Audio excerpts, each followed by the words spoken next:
I'm a proud vegan. It's a lifestyle, really. I think it's important to deconstruct all harmful beliefs and negativity that's been associated with veganism. We have misunderstood a lot about veganism.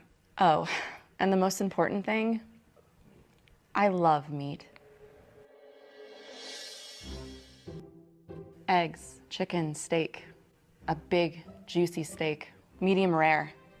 It's amazing. As a progressive vegan, I need to make sure that my beliefs are tolerant, open-minded, and developing.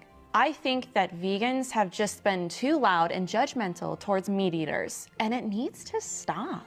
I have a deep willingness to question everything that I have been taught about veganism. It is honorable to deconstruct my preconceived views that have just been unquestioningly accepted by most vegans.